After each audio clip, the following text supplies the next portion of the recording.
Hello दोस्तों, कैसे हैं आप लोग। स्वागत है आपका लोक स्टडी पे।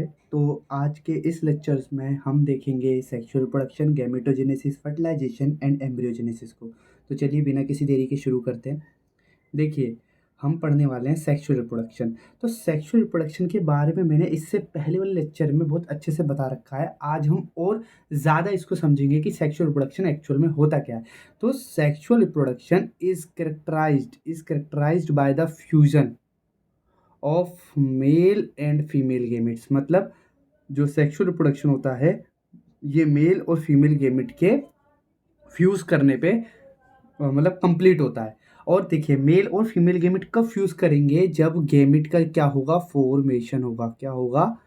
फॉर्मेशन। किसका? गेमिट का।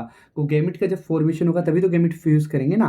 तो देखिए, जो सेक्सुअल रिप्रोडक्शन है, सेक्सुअल रिप्रोडक्शन में मेनली होता है fusion of male and female gametes, formation of zygote and embryogenesis. मतलब पहले तो फ्यूजन होगा मेल एंड फीमेल गेमिट का, फिर जाइगोट फॉर्म होगा और जाइगोट से क्या बनेगा? जाइगोट से बनेगा एम्ब्रियो, जिसे हम बोलते हैं एम्ब्रियोजेनेसिस। ठीक है। तो चलिए, for the convenience this sequential events may be grouped into 3 distinct stages, namely pre fertilisation, fertilisation and post fertilisation. मतलब सेक्सुअल रिप्रोडक्शन को समझने के लिए हमने इसे 3 स्टेजेस में डिवाइड कर दिया है। प्री फर्टिलाइजेशन मतलब फर्टिलाइजेशन से पहले के इवेंट, फिर फर्टिलाइजेशन, और देन पोस्ट फर्टिलाइजेशन मतलब फर्टिलाइजेशन के बाद क्या हो रहा है। ठीक है। तो चलिए प्री फर्टिलाइजेशन को पढ़ते हैं। तो देखिए, प्री फर्टिलाइजेशन में क्या है?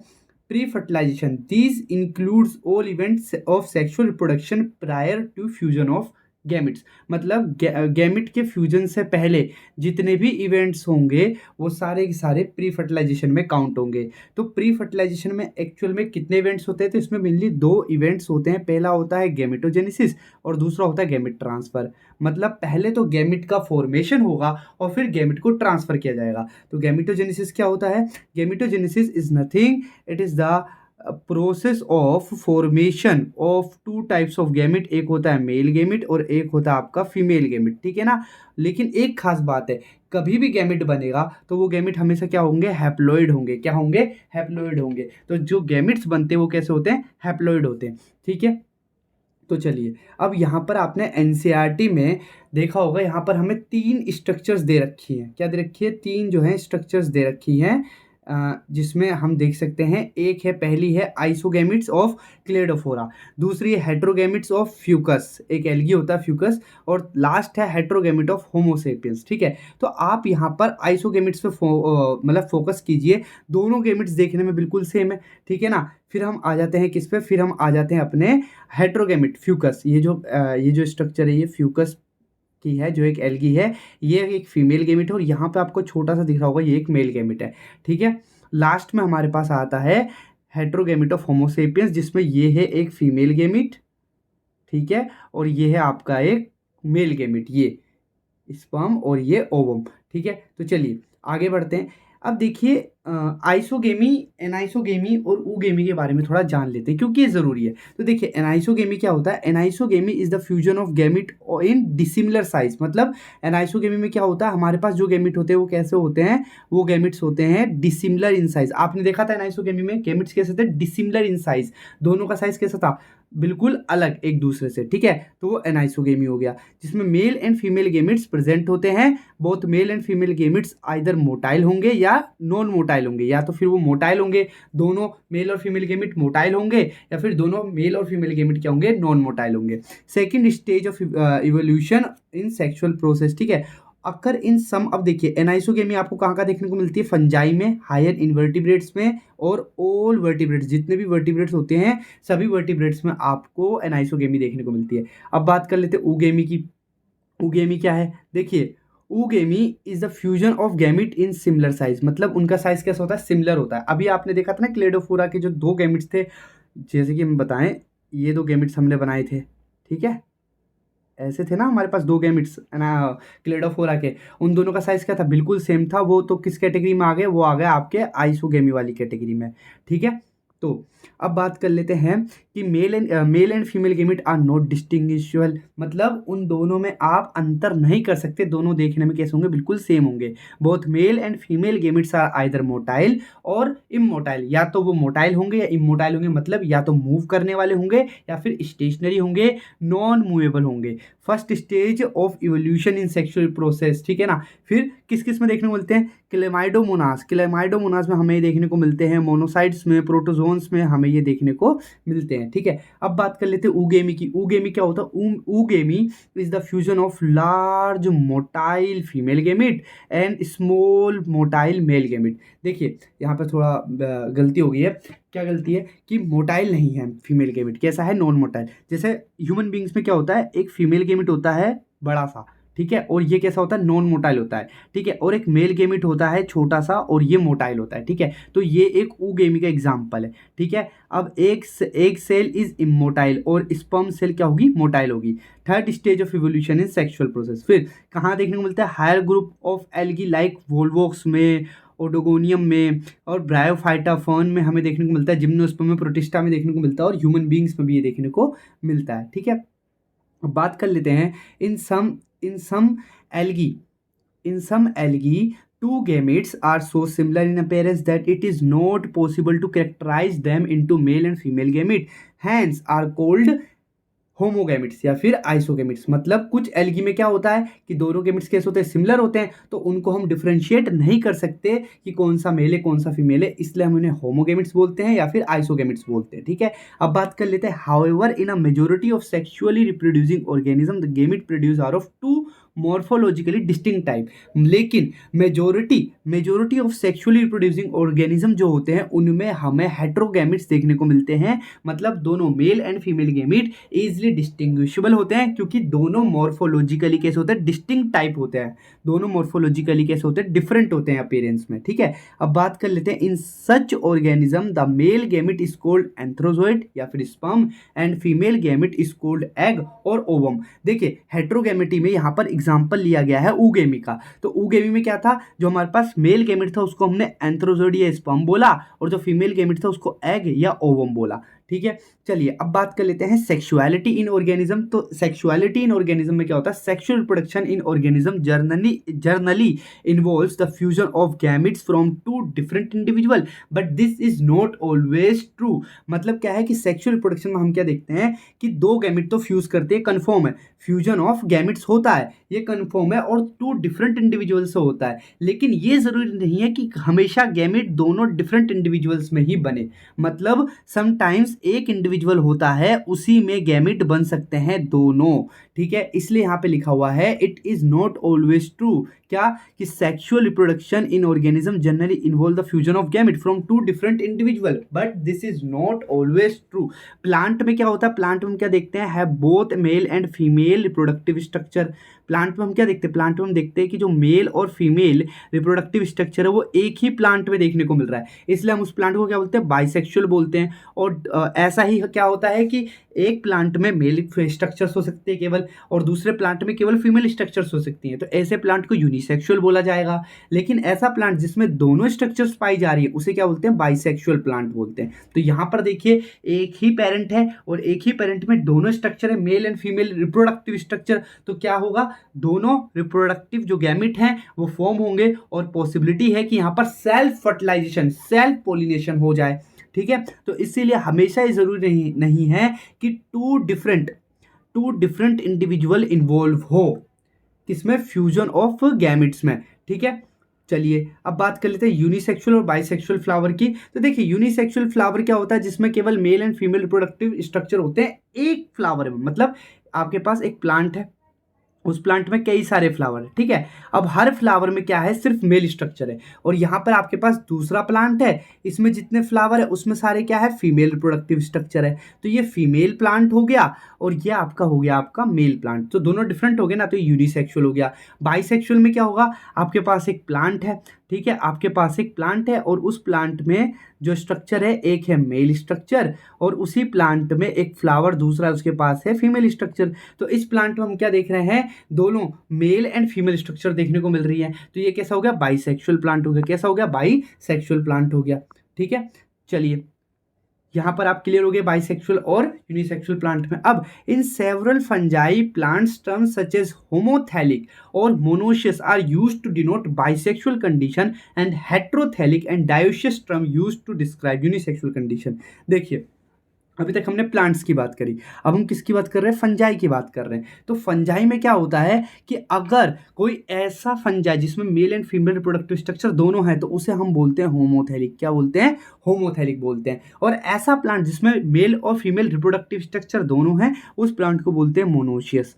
ठीक है, मान लीजिए एक ऐसा फंजाई जिसके अंदर केवल मेल स्ट्रक्चर है और एक ऐसा फंजाई जिसके अंदर केवल फीमेल स्ट्रक्चर है, तो वो क्या होगा, वो होगा आपका हेट्रोथैलिक फंजाई। ठीक है, क्यों, क्योंकि एक पूरा अलग मेल हो गया और एक पूरा अलग फीमेल हो गया। ऐसे ही क्या होगा कि मान लीजिए कि कोई प्लांट है, उसके अंदर क्या है कि केवल एक प्लांट है जिसके अंदर मेल फ्लावर है, तो क्या होगा, यूनिसेक्सुअल फ्लावर हो गया, यूनिसेक्सुअल प्लांट हो गया। ऐसा ही एक प्लांट है इसके अंदर सारे फीमेल फ्लावर है, तो वो यूनिसेक्सुअल फीमेल प्लांट हो गया। ठीक है, तो समझ गए आप। अब बात कर लेते हैं, इन flowering plant the unisexual male flower is staminate. क्या कहते हैं, स्टेमिनेट कहते हैं, क्योंकि उसके अंदर सारे क्या होते हैं, स्टेमेंस होते हैं। ठीक है, जबकि फीमेल ऐसा प्लांट जिसके अंदर केवल फीमेल रिप्रोडक्टिव स्ट्रक्चर है उसको बोलेंगे पिस्टिलेट, क्योंकि उसके अंदर सारे क्या होंगे, पिस्टिल्स होंगे। ठीक है, in some flowering plant both male and female flower may be present in same individual. तो ऐसे प्लांट क्या होते हैं, मोनोशियस होते हैं, और सेपरेट होंगे तो ऐसे प्लांट क्या होंगे, डायोशियस होंगे। देखिए मोनोशियस से आप याद रखिए, मोनोशियस क्या बोल रहा हूं मैंने बोला, मान लीजिए टर्म लिखी हुई है मोनोशियस, मोनोशियस, तो मान लीजिए मोनोशियस लिखा हुआ है, तो मोनोशियस मतलब सिंगल, तो सिंगल प्लांट है जिसके अंदर दोनों स्ट्रक्चर देखने को मिल रही है। और डायोशियस मतलब दो प्लांट है जिसमें एक के अंदर सारी फीमेल फ्लावर, एक के अंदर सारे मेल फ्लावर और एक के अंदर सारे फीमेल फ्लावर। ठीक है, तो डायोशियस मतलब सेपरेट सेपरेट इंडिविजुअल, और मोनोशियस मतलब same individual with two reproductive structure, mail and female. ठीक है, क्लियर हो गया। चलिए अब बात कर लेते हैं हम सम एग्जाम्पल ऑफ। अब देखिए सबसे इंपॉर्टेंट, जो सबसे इंपॉर्टेंट एमसीक्यू आपका बन सकता है वो यहाँ बन सकता है, भूलना नहीं है आपको। कहाँ बन सकता है, यहाँ बन सकता है कि एग्जाम्पल ऑफ मोनोशियस प्लांट वो है क्यूक्यूरबिटेसी और कोकोनट, ये एनसीईआरटी में है। और डायोशियस प्लांट का एग्जाम्पल क्या है, पपाया और डेट पाम, ये आपको भूलना नहीं है। ठीक है, पपाया और डेट पाम डायोशियस प्लांट के एग्जाम्पल है। ठीक है, अब ये तो हमने बात कर ली प्लांट्स की, फंजाई की, but what about the animals. Animals का क्या, तो देखिए एनिमल्स के अंदर हम देखते हैं, एनिमल्स के अंदर भी बाइसेक्सुअल एनिमल्स होते हैं और यूनिसेक्सुअल एनिमल्स होते हैं। ठीक है, तो जो बाइसेक्सुअल एनिमल्स होते हैं उनमें आते हैं अर्थवर्म आ गया, स्पॉन्जिस आ गए, टैपवर्म हो गया और लीच। ये सब क्या है, बाइसेक्सुअल, सॉरी ये सब क्या है, बाइसेक्सुअल एनिमल है। अर्थवर्म के अंदर दोनों mail and female reproductive structure होती है, अर्थवर्म के अंदर भी, स्पॉन्जिस के अंदर भी, टैपवर्म के अंदर भी और लीच के अंदर भी। इन तीनों के अंदर, इन चारों के अंदर क्या होता है, दोनों mail and female reproductive structure होते हैं, इसलिए ये क्या होते हैं, बाइसेक्सुअल एनिमल्स होते हैं। क्या होते हैं, बाइसेक्सुअल एनिमल्स होते हैं। ठीक है, मान लीजिए जैसे आप देखिए ह्यूमन बींग्स में क्या है, एक मेल है और एक फीमेल है, तो हम क्या हो गए, हम यूनिसेक्सुअल स्पीसीज हो गई। ऐसे ही और एनिमल्स में क्या होते हैं, कॉकरोचेस होते हैं, जिनमें क्या होता है कि एक सिंगल मेल कॉकरोच होता है, एक सिंगल फीमेल कॉकरोच होता है। कभी ऐसा नहीं हो सकता है कि एक ही कॉकरोच के अंदर दोनों mail and female reproductive structures हो। ठीक है, अब देखिए यहाँ हम बाइसेक्सुअल एनिमल तो बोल रहे हैं, लेकिन यहाँ पर एक और टर्म यूज होती है एनिमल्स के लिए, वो होती है हर्माफ्रोडाइट। तो बाइसेक्सुअल की जगह हम क्या टर्म यूज करते हैं, हर्माफ्रोडाइट टर्म्स यूज करते हैं। ठीक है, अब बात कर लेते हैं cell division during gamete formation. देखिए आपने अगर सेल, एक चैप्टर है cell the unit of life, ये एक चैप्टर था हमारे टाइम पे, मतलब एनसीईआरटी का 11th क्लास के एनसीईआरटी का। ठीक है, उसके बाद सेल डिवीजन करके एक चैप्टर आता है, तो सेल डिवीजन में माइटोसिस और म्यूसिस को बहुत अच्छे से डिस्क्राइब किया गया है। आने वाले टाइम में मैं उसके ऊपर भी एक लेक्चर लाऊंगा और आई होप आप सब देखेंगे, बट अभी के लिए मोटा मोटा मैं आपको एक चीज़ समझा देता हूँ। देखिए दो चीज़ें हैं यहाँ पर, एक होता है आपका मियोसिस, एक मिनट, एक होता है आपका मियोसिस, एक होता है आपका माइटोसिस। ठीक है, क्या होता है, मियोसिस और माइटोसिस, ये दो टर्म होती है। ठीक है, तो माइटोसिस में क्या होता है, इक्वेशनल डिवीजन होता है। मान लीजिए 2n वाला एक गैमेट है आपके पास। ठीक है, मैं यहाँ पर थोड़ा समझाता हूँ, देखिए खाली जगह देखते हैं, खाली जगह तो नहीं है, तो चलिए यहीं ट्राई करते हैं। ठीक है, मान लीजिए एक 2n वाला कोई एक क्रोमोसोम है, 2n है जिसका, ठीक है, 2n मतलब उसके अंदर डिप्लॉइड है, ठीक है, 2n है, 2n क्रोमोसोम है। अब जब भी ये डिवीजन करेगा तो इसके जैसे 2 प्रोड्यूस होंगे, ठीक है, उन दोनों में भी क्रोमोसोम नंबर सेम रहेगा, 2n 2n, तो ये हो गया माइटोसिस। क्या हो गया? माइटोसिस। ठीक है, अब बात कर लेते हैं कि सेम ही ये 2n है, अब लेकिन इसने जो ये दो हमारे पास इससे जो आए हैं डॉटर सेल्स, उनमें जो क्रोमोसोम का नंबर है वो n है, रिड्यूस हो गया, तो ये रिडक्शन डिवीजन है, ये हो गया आपका मियोसिस। क्या हो गया? मियोसिस। तो मोटा मोटा आप समझ गए होंगे कि माइटोसिस में क्या होता है, इक्वेशनल डिवीजन होता है, क्रोमोसोम का नंबर चेंज नहीं होता, सेम रहता है। लेकिन मियोसिस में क्या होता है, मियोसिस में आपका क्या रहता है कि रिडक्शन डिवीजन होता है। रिडक्शन डिवीजन का मतलब कि जो क्रोमोसोम नंबर है वो घट जाता है, आधा हो जाता है। तो चलिए आप समझ लेते हैं cell division during gamete formation. देखिए, gamete in all heterogametic species are of 2 type, mainly name male and female. मतलब जो हेट्रोगैमेटिक स्पीसीज जैसे ह्यूमन बींग्स हो गए, कॉकरोच हो गए, तो इनमें क्या होता है, 2 टाइप के गैमेट होते हैं, मेल गैमेट और फीमेल गैमेट। तो gamete are haploid through the parent plant body from which they arise में आइदर हैप्लॉइड और डिप्लॉइड। ये देखिए बहुत इंपॉर्टेंट लाइन है कि जो गैमेट होते हैं ना, वो क्या होते हैं, हमेशा क्या होते हैं, आपके हैप्लॉइड होते हैं। चाहे फिर प्लांट बॉडी आपकी हैप्लॉइड हो चाहे डिप्लॉइड हो, मतलब जो मेन बॉडी है जिससे गैमेट बनने हैं, जो पेरेंट बॉडी है, चाहे वो हैप्लॉइड हो चाहे वो डिप्लॉइड हो, गैमेट जो उससे बनेंगे वो हमेशा क्या होंगे, हैप्लॉइड होंगे। हैप्लॉइड अब मान लीजिए कोई प्लांट बॉडी, कोई भी ऑर्गेनिज्म जिसकी जो पेरेंट बॉडी है, मान लीजिए वो हैप्लॉइड है और उसके अंदर क्रोमोसोम नंबर n है। अब क्या करें, अब इससे ज़्यादा तो नहीं कर सकते ना, तो इससे जो गैमेट बनेंगे वो माइटोसिस के थ्रू बनेंगे। क्यों? क्योंकि हमें हैप्लॉइड कंडीशन मेंटेन करनी है गैमेट्स में, तो उसमें भी क्या कंडीशन होनी चाहिए, एन ही रहने चाहिए। जो डॉटर सेल है उनमें भी क्या रहना चाहिए, एन ही क्रोमोसोम रहने चाहिए। तो यहाँ पर क्या होगा, माइटोसिस होगा इन प्लेस ऑफ मियोसिस। तो मियोसिस की जगह क्या होगा, माइटोसिस होगा। ठीक है, तो देखिए सॉरी, अब ध्यान से पढ़ते हैं कि gametes in all heterogametic species are of 2 type, male and female gamete. Gamete are haploid through the parent plant body from which they arise में आइदर हैप्लॉइड और diploid. A haploid parent produce gamete by mitotic division. ठीक है, ये मैं आपको बता चुका हूं। ठीक है, अब बात कर लेते हैं several organism belonging to Monera, fungi, algae and Bryophyta have haploid plant body. अब देखिए आपसे ये पूछा जा सकता है, यहाँ पर पता है क्या क्वेश्चन बन सकता है, which of the following is true. ठीक है, अब यहाँ पे क्वेश्चन क्या आ जाएगा, Monera, fungi, algae and bryophyta. मान लीजिए मोनेरा बैक्टीरिया, तो बच्चों का दिमाग तो चल जाएगा, इसका तो क्रोमोसोम नंबर जो है वो एन ही रहेगा। ठीक है, फंजाई में बच्चों, एल्गी में मान लो बच्चे एन का है, लेकिन फंजाई और ब्रायोफाइटा में क्या होता है, डिप्लॉइड प्लांट बॉडी और डिप्लॉइड ऑर्गेनिज्म भी मिल जाते हैं। तो यहाँ पर आ गया fungi and Bryophyta have haploid plant body. ठीक है, ठीक है, haploid plant body, they produce gamete through meiosis. अब बताइए ये ट्रू है फॉल्स है? ये फॉल्स है, क्योंकि यहां पर मियोसिस हुआ है ना कि माइटोसिस। भाई यहां पर हमें माइटोसिस करना था, क्योंकि वो हैप्लॉइड प्लांट बॉडी है ना, तो क्रोमोसोम नंबर तो उसके अंदर एन है, और हमें जो हमारी डॉटर सेल बनेगी उसमें भी क्या चाहिए, हमें एन ही क्रोमोसोम नंबर चाहिए। तो ये तो मियोसिस से पॉसिबल नहीं, क्योंकि मियोसिस से तो n/2 वाली कंडीशन आ जाएगी, लेकिन हमें तो एन चाहिए ना, तो हमें क्या करना पड़ेगा, यहाँ पर माइटोसिस करना पड़ेगा। आई बात समझ? ठीक है, तो आप समझ गए क्या है इस लाइन का इंपॉर्टेंस। तो several organism belonging to Monera, fungi, algae, Bryophyta have haploid plant body but in organism belonging to Pteridophyta, ठीक है, gymnosperm, angiosperm, most of the animal including human beings the parent body is diploid. मतलब कि जो fungi है, Monera है, algae है और bryophyta है, इसमें प्लांट बॉडी मेनली क्या होती है, आपकी हैप्लॉइड होती है। तो यहां से जो गैमेट बनेंगे वो माइटोसिस के थ्रू बनेंगे। लेकिन टेरिडोफाइटा हो गया, जिम्नोस्पर्म हो गया, एंजियोस्पर्म हो गया, आपके एनिमल्स हो गए, इनकी प्लांट बॉडी डिप्लॉइड होती है। क्या होती है, सॉरी, इनकी जो बॉडी होती है, जो पेरेंट बॉडी होती है वो डिप्लॉइड होती है। तो उससे जितनी भी डॉटर सेल बनेंगे, उससे जितने भी गैमेट बनेंगे वो मियोसिस के थ्रू बनेंगे। ठीक है, अब it is obvious that meiosis, the reduction division has occurred if a diploid body has to produce haploid gamete। Clear हो गया, लिखा भी है नीचे। चलिए अब यहाँ पर देखिए एनसीईआरटी में हमें कुछ स्ट्रक्चर्स दे रखे जो हमारे लिए समझना बहुत ज़रूरी है। देखिए यहाँ पर अर्थवॉर्म की स्ट्रक्चर है, ये आपका अर्थवॉर्म है। ठीक है। अब देखिए यहाँ पर टेस्टिस टेस्टिस सेक टेस्टिस दे रखा है, ओवरी दे रखा है, तो ये आपको लेबलिंग याद रखनी है कि कहाँ पर क्या है। जैसे देखिए ये मेल कॉकरोच है, मेल कॉकरोच के अंदर टेस्टिस कहाँ होते हैं, ये रहे आपके। फिर ये फीमेल कॉकरोच है, फीमेल कॉकरोच में ओवरीज कैसी होती है, ये रही आपकी। ठीक है। अब बात कर लेते हैं, यहाँ पर एक और एग्जाम्पल है, एक मिनट,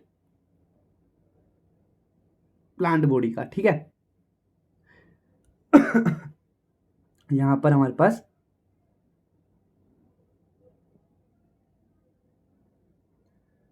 तो दोस्तों यहाँ पर मैंने आपको बोला है कि यहाँ पर हम ये जो सी वाला जो हमारे पास स्ट्रक्चर है इसको समझ रहे हैं। तो इस जो ये जो स्ट्रक्चर है ये एक्चुअल में कारा एल्गी है आपकी, ये ग्रीन एल्गी होती है कारा, उसका एग्जाम्पल है ये वाला। ठीक है। तो यहाँ पर आप देख सकते हैं, यहाँ पर देखिए ये उगोनियम है फीमेल सेक्स ऑर्गन, और यहाँ पर एंथ्रीडियम है मेल सेक्स ऑर्गन, जो कि नीचे लोकेटेड है फीमेल स्ट्रक्चर के। ठीक है। अब यहाँ पर एक और स्ट्रक्चर आप देखेंगे, ये वाली ये वाली बहुत इंपॉर्टेंट है। क्यों? क्योंकि ये कई बार आ चुके हैं पेपरों में, एग्जाम में कई बार पूछ ली गई है। मतलब ये पूरी स्ट्रक्चर इंपॉर्टेंट है, एक ये वाली और एक ये वाली बहुत ज़्यादा इंपॉर्टेंट है। ठीक है। तो ये जो मैं आपको बता रहा हूँ डी, ये एक्चुअल में किसका है? ये है मार्केंशिया। ये एक मार्केंशिया है। मार्केंशिया का एग्जाम्पल मैंने लिया है यहाँ पर, MARCHANTIA, मार्केंशिया। ठीक है। तो मार्केंशिया का एग्जाम्पल मैंने लिया है। तो यहाँ पर आप देख सकते हैं आर्केंजियोफोरा, आर्केंजियोफोरा ये रहा आपका, और यहाँ पर एंथ्रीडियोफोरा, एंथ्रीडियोफोरा। तो यहाँ पे ये मेल है मार्केंशिया और यहाँ पे ये फीमेल मार्केंशिया। अलग मतलब अपने आप ही आप डिफरेंशिएट कर सकते हैं कि कौन सा मेल और कौन सा फीमेल है। फिर यहाँ पर देखिए नॉर्मल एक फ्लावर का एग्जाम्पल ले रखा है, ये स्टेमेन है, ये कार्पल है। ठीक है। अब बात कर लेते हैं in diploid organism specialised cells called meiocyte undergo meiosis. तो वो सेल जो कि मियोसिस में पार्टिसिपेट करती हैं उन्हें क्या बोलते हैं? उन्हें बोलते हैं हम मियोसाइट्स। क्या बोलते हैं उन्हें? हम मियोसाइट्स कहते हैं। ठीक है। जो किस में पार्टिसिपेट करती है? मियोसिस में पार्टिसिपेट करती है। At the end of meiosis only one set of chromosome get incorporated into each gamete. ये हम पहले से जानते हैं कि अगर पेरेंट बॉडी में क्रोमोसोम नंबर 2 है, मान लीजिए 2 सेट हैं, ठीक है, किसके? क्रोमोसोम के। तो जो डॉटर सेल बनेगी उन डॉटर सेल में, उस डॉटर सेल में क्या होगा? उस डॉटर सेल में एन और एन ही एक एक सेट ही जाएगा।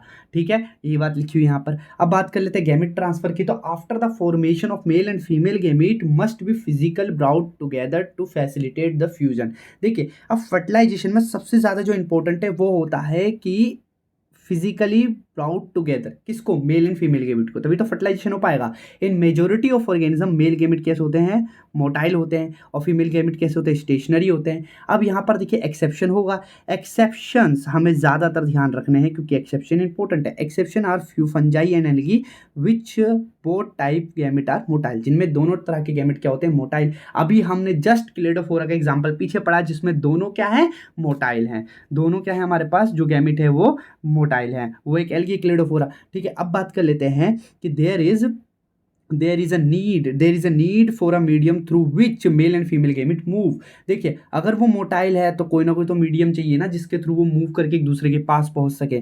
ठीक है। तो वो मीडियम क्या हो सकता है? वाटर हो सकता है, मेनली तो वाटर होता है, एयर भी होता है, ऐसी बात नहीं है। A large number of male gamete however fail to reach the female gamete. अब मान लीजिए अब आपके पास मीडियम तो है, अब मीडियम में आपने मेल गैमेट छोड़ दिया, ठीक है, और मेल गैमेट क्या है आपका?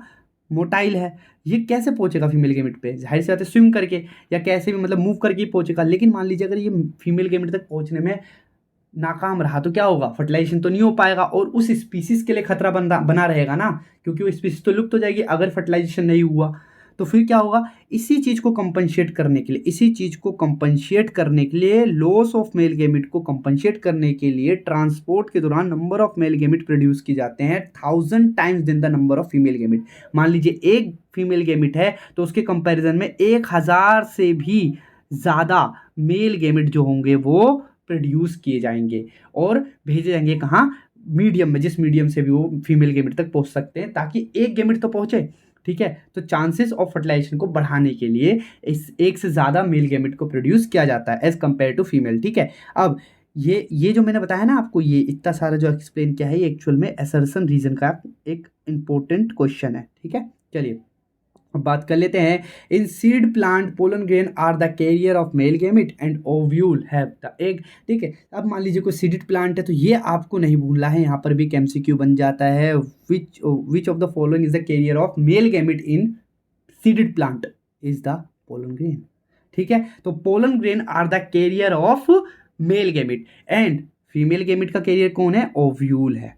ठीक है, याद रखना, बहुत इंपॉर्टेंट क्वेश्चन है। अब pollen grain produce in anther therefore have to be transfer to the stigma before it can lead to fertilisation. अब देखिए भाई प्लांट में क्या होता है, स्टिग्मा होता है, स्टिग्मा एक प्लेटफॉर्म होता है जिसके ऊपर पोलन ग्रेन को लैंड करना होता है, तभी तो फर्टिलाइजेशन हो पाएगा ना। ठीक है, अब इसको हम अगले चैप्टर में पूरा, जो इससे नेक्स्ट चैप्टर पूरा है सेक्सुअल रिप्रोडक्शन इन फ्लावरिंग प्लांट में, उससे हम अच्छे से समझेंगे। अभी के लिए हम ये जान लेते हैं कि पोलन ग्रेन जो होते हैं वो कहाँ प्रोड्यूस होते हैं, एंथर में, इसलिए उन्हें कहाँ पहुंचना है, स्टिग्मा पे पहुंचना है। ठीक है, तो बाइसेक्सुअल तभी फर्टिलाइजेशन हो पाएगा। इन बाइसेक्सुअल और self fertilising plant peas transfer the pollen grain to the stigma relatively easy as anther and stigma located close to each other. ठीक है, तो देखिए जो सेल्फ फर्टिलाइजिंग प्लांट होते हैं, जो बाइसेक्सुअल प्लांट होते हैं, इसमें मेल एंड फीमेल जो स्ट्रक्चर दोनों होती हैं, तो उसमें दोनों गैमेट बनेंगे। तो जब एक स्ट्रक्चर इसमें दोनों गैमेट बन रहे हैं तो उनमें जो फर्टिलाइजेशन के चांसेस है वो बढ़ जाते हैं। क्यों? क्योंकि एक तो देखिए वो बहुत ज़्यादा पास पास है, दूसरा pollen grain soon after they are shed come in contact with the stigma.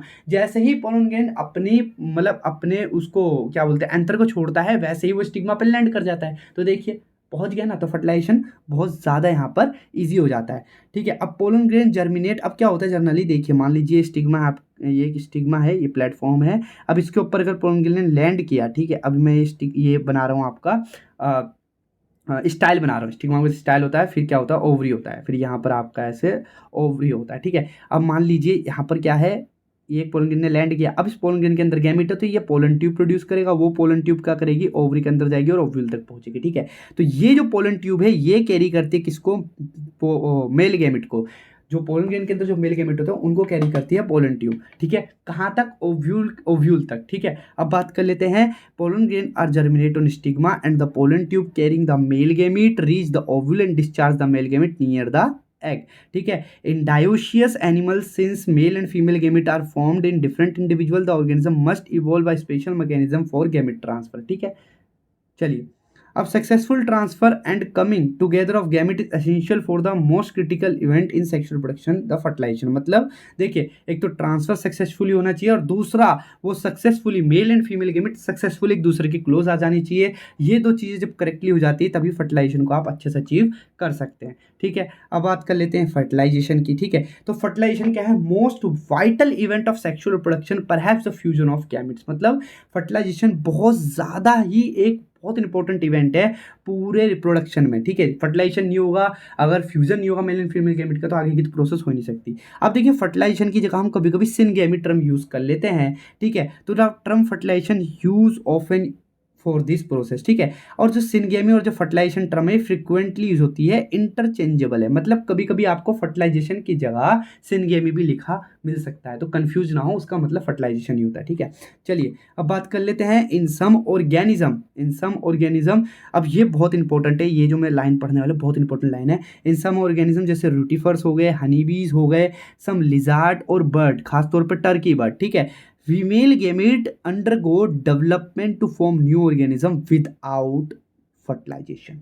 इस फिनोमिना को बोलते हैं पार्थेनोजेनेसिस। तो पार्थेनोजेनेसिस में क्या होता है, जो फीमेल गैमेट होता है वो चला जाता है डेवलपमेंट के अंदर, मतलब उसी से अपने आप जायगोट बन जाता है बिना मेल गैमेट के। ठीक है, बिना फ्यूजन के, और ये फर्टिलाइजेशन बिना, मतलब विदाउट फर्टिलाइजेशन ही डेवलपमेंट हो रही है, तो इस प्रोसेस को बोलते हैं पार्थेनोजेनेसिस। किसमें देखने को मिलती है वो इंपॉर्टेंट है, रूटीफर्स, हनी बी, लिजार्ड और बर्ड, जिसमें टर्की भी आता है। ठीक है, तो पार्थेनोजेनेसिस आपको नहीं भूलना, what is the meaning of parthenogenesis. तो मुझे पता है आप अच्छे से बता देंगे कि development of female gamete without fertilisation. ठीक है, अब वेयर डज सिनगेमी अकर। अब देखिए, अगर ये हो रहा है तो सिनगेमी कहाँ हो रहा है, अगर ये हो रहा है तो fusion female and male gamete का फ्यूजन कहाँ हो रहा है। तो देखिए, इन मोस्ट एक्वेटिक ऑर्गेनिज्म, मान लीजिए कोई एक्वेटिक ऑर्गेनिज्म है, तो मेजोरिटी ऑफ एल्गी और fishes as well as amphibian syngamy occur in external medium. तो कहाँ होता है सिनगेमी फ्यूजन, कहाँ होता है मेल फीमेल गैमेट का, एक्सटर्नल मीडियम, वाटर के अंदर, outside the body of organism. इसीलिए इसे हम बोलते हैं एक्सटर्नल फर्टिलाइजेशन। क्या बोलते हैं, एक्सटर्नल फर्टिलाइजेशन। अब बात कर लेते हैं organism exhibit external fertilisation show great synchrony. मतलब सिंक्रोनी सिंक्रोनी मतलब कि एक ही टाइम पे मैच्योर हो जाते हैं दोनों, मतलब एक ही टाइम पे मैच्योर हुए और एक ही टाइम पे एक दूसरे के पास पहुंच गए तो फ्यूजन हो जाएगा। मान लीजिए अगर फीमेल गैमेट मैच्योर नहीं है, अनमेच्योर है और मेल गैमेट मैच्योर है, तो ये पहुंचने के बावजूद भी फ्यूजन नहीं कर पाएगा। समझ के बाद, तो इसलिए ग्रेट सिंक्रोनी होती है बिटवीन सेक्सेस और release of large number of gamete into the surrounding medium in order to enhance the chances of syngamy. और ये सिंक्रोनी क्यों है? ये सिंक्रोनी है सिर्फ और सिर्फ enhance the chances of syngamy, fertilisation के चांसेस को बढ़ाने के लिए, ठीक है, जब फर्टिलाइजेशन कौन सा हो? एक्सटर्नल, ठीक है। अब बात कर लेते हैं दिस हैपन इन, अब किस किस में देखने को मिलता है? अभी हमने देखा एल्गी, फिशेस, एम्फीबियंस में, तो उसके अलावा किन किन एनिमल्स में देखने को मिलता है? बोनी फिशेस में, फ्रॉग्स में, where large number of offspring are produce, जहाँ पे बहुत ज़्यादा ऑफस्प्रिंग प्रोड्यूस होते हैं, ठीक है।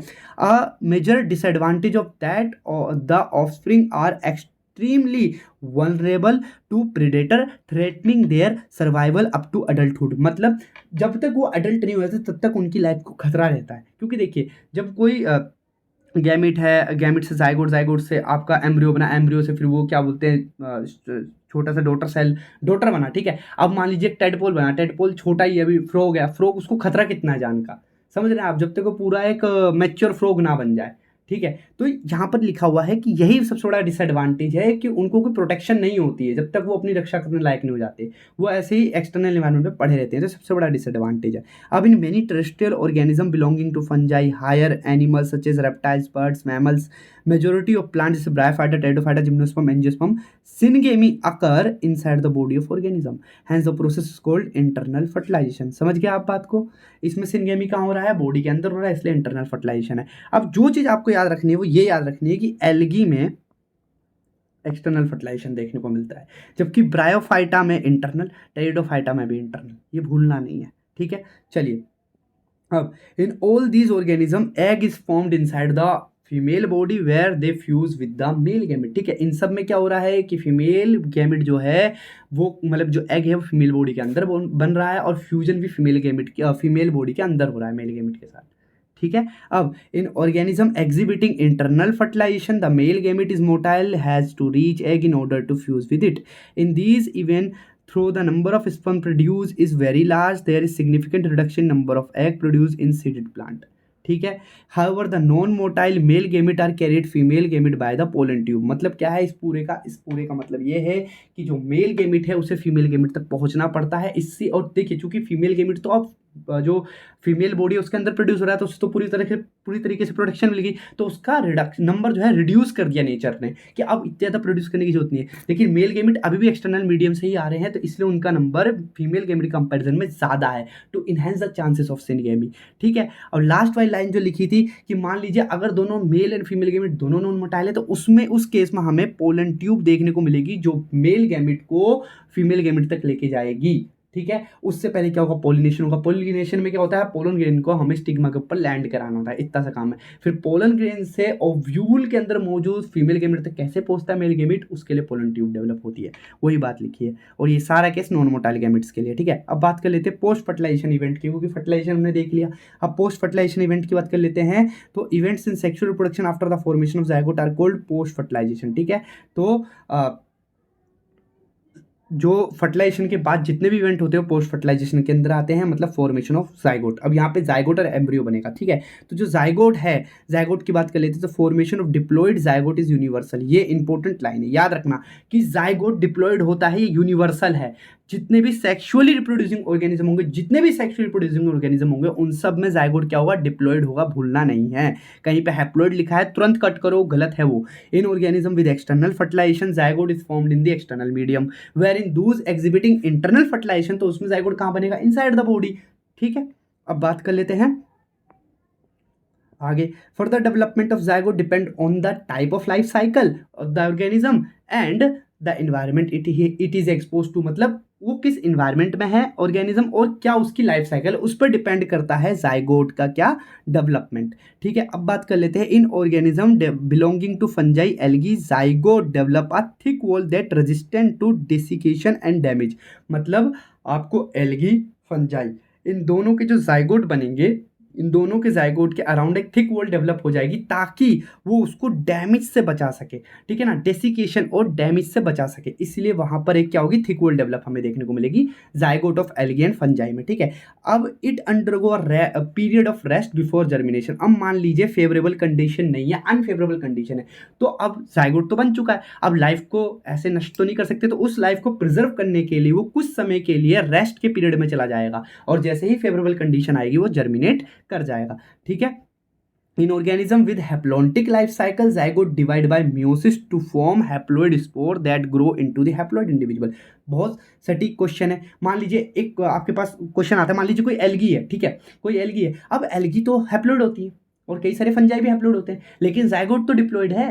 अब वो जर्मिनेट करेगा तो क्या होगा, डिप्लॉइड स्ट्रक्चर प्रोड्यूस होनी चाहिए, डिप्लॉइड पैरेंट प्रोड्यूस होनी चाहिए, लेकिन पैरेंट तो हैप्लॉइड है, तो उसके लिए उस जाइगोट में क्या होना चाहिए, मियोसिस होना चाहिए ताकि वो हैप्लॉइड स्पोर बना सके और जो इंडिविजुअल है वो हैप्लॉइड प्रोड्यूस हो जाए, ठीक है, मतलब हैप्लॉइड पैरेंट बन जाए। इसलिए in organism with haplontic life cycle zygote divide by meiosis to form haploid spore that grow into haploid individual which carry the chromosome ploidy is haploid यानी कि एन, ठीक है। अब zygote is the vital link. अब देखिए ये भी important question है कि जाइगोट क्या है। जाइगोट एक्चुअल में एक वाइटल लिंक है, वो इंश्योर करता है continuity of species between organism of one generation to the next generation को। अब देखिए every sexually reproducing organism including human beings begins life as a single cell, ये तो आप जानते हैं, एज अ जाइगोट, ठीक है। चलिए अब एम्ब्रियोजेनेसिस पे आते हैं। Embryogenesis refer to the process of development of embryo from the zygote. During embryogenesis zygote undergo cell division, mitosis and cell differentiation. अब याद रखिए, देखिए जाइगोट में मियोसिस तभी हुआ है जब जो पेरेंट है वो हैप्लॉइड है, लेकिन अगर पेरेंट डिप्लॉइड है तो वो जाइगोट जाएगा माइटोसिस के सेल डिवीजन में, ठीक है, और हर सेल क्या करेगी, डिफरेंशिएट करेगी और एम्ब्रियो का फॉर्मेशन होगा। While cell division increase the number of cells in the developing embryo, cell differentiation help group of cells under certain modification to form specialized tissue and organ to form an organism, ठीक है। चलिए अब animals are characterise. अब देखिए सबसे important question यहाँ आ गया कि एनिमल्स जो होते हैं उनको हमने दो कैटेगरी में डिवाइड कर रखा, ओविपेरस और विविपेरस एनिमल। मोटा मोटा अगर बताऊं तो ओविपेरस एनिमल्स वो होते हैं जो एग प्रोड्यूस करते हैं और विविपेरस वो होते हैं जो कि यंग वंस को प्रोड्यूस करते हैं, मतलब डायरेक्ट बच्चे को जन्म देते हैं, ठीक है। तो देखिए animals are characterize into oviparous and viviparous based on where the development of zygote takes place outside the body of the female parent और inside, whether they lay fertilized और अनफर्टिलाइज्ड एग और give birth to young ones, ठीक है। इस बात पे oviparous और viviparous depend करते हैं, ठीक है। अब in oviparous animals like reptiles, birds, the fertilized egg covered by hard calcareous shell laid in a safe place in the environment after a period of incubation young ones hatch out. उस अंडे से young ones बाहर आ जाते हैं, hatch out मतलब अंडे को तोड़ के बाहर आते हैं यंग वंस, ठीक है। अब बात कर लेते हैं ऑन द अदर हैंड जो विविपेरस एनिमल्स होते हैं, मेजोरिटी ऑफ एनिमल्स और mammals including human beings, the zygote develop into a young ones inside the body of female organism after attain a certain stage of growth young ones are delivered out of the body of the female organism, ठीक है। चलिए अब because of the proper embryonic care, अब मैं आपसे पूछता हूँ oviparous और विविपेरस में चांसेस किसके सर्वाइव करने के, तो जाहिर सी बात है विविपेरस के, क्यों, क्योंकि प्रॉपर एम्ब्रियोनिक केयर मिल रही है, प्रोटेक्शन मिल रही है, तो chances of survival of young ones is greater in viviparous animals. In flowering plant zygote is formed inside the ovule. Zygote कहाँ बन रहा है, फ्लावरिंग प्लांट में, ओव्यूल के अंदर। After fertilization the sepals, petals, stamens of the flower fall off, क्या कर जाते हैं, फॉल ऑफ कर जाते हैं, ठीक है। और pistil however remains attached to the plant, मतलब देखिए मैं बताता हूँ, कह रहा है कि देखिए एक फ्लावर होता है, उस फ्लावर में क्या होता है, जैसे कि ये मैंने बनाए हैं पेटल्स, क्या बनाया है मैंने, पेटल्स, और ये उसकी हो गई पत्तियाँ, ये हो गए सेपल्स। अब इसमें क्या होता है, ये मेल स्ट्रक्चर होती है, ठीक है, और ये मैं बना रहा हूँ आपकी फीमेल स्ट्रक्चर, तो ये सब हट जाते हैं, मतलब जब फर्टिलाइजेशन हो जाता है तो सेपल पेटल सब हट जाते हैं और सिर्फ फीमेल स्ट्रक्चर बनी रहती है। मतलब देखिए लिखा हुआ है in flowering plant zygote form inside the body after fertilization the sepal petal stamens of flower fall off हो जाते हैं। तो इस प्लांट के ऊपर क्या रहता है, केवल और केवल रहता है आपका फीमेल स्ट्रक्चर, ठीक है, ठीक है, क्या रह जाती है, सिर्फ पिस्टल रह जाती है, फीमेल स्ट्रक्चर रह जाती है, बाकी सब क्या होते हैं, फॉल ऑफ कर जाते हैं। Pistil however remains attach to the plant. अब zygote develop into the embryo और the ovule develop into the seed. बहुत इंपॉर्टेंट क्वेश्चन है कि जायगोट किस में डेवलप होता है, प्लांट में, एम्ब्रियो में। ओव्यूल किस में डेवलप होता है, प्लांट में, सीड में। ठीक है, और ओवरी किस में डेवलप होती है, ओवरी डेवलप होती है फ्रूट में। Which develop a thick wall cold pericarp that protective in function. मतलब देखिए, आपने फल देखा होगा, फल के बाहर का जो छिक्कल होता है उसे पेरिकार्प बोलते हैं। ठीक है, तो ओवरी के बाहर क्या, पेरिकार्प, उसके अंदर ओवरी है। ओवरी क्या है, फ्रूट है जिसको आप खाते हो गूदे को, और उसके अंदर सीड है, वो ओव्यूल होता है एक्चुअल में। ठीक है, अब after dispersal seed germinate under favourable condition and product produce new plants. क्या होता है, फेवरेबल कंडीशन में सीड जर्मिनेट करेगा और न्यू प्लांट्स को प्रोड्यूस करेगा। अब देखिए कुछ एग्जांपल है, ये देखिए सीड, ये पेरिकार्प, ये सीड, ये पेरिकार्प, ये सीड, ये पेरिकार्प, ये सीड, ये पेरिकार्प। ठीक है, चलिए, तो आज के लिए बस इतना ही। उम्मीद करता हूँ आपको लेक्चर समझ में आया होगा और अच्छा भी लगा होगा। तो मिलते हैं आपसे नेक्स्ट लेक्चर में, तब तक के लिए जय हिंद।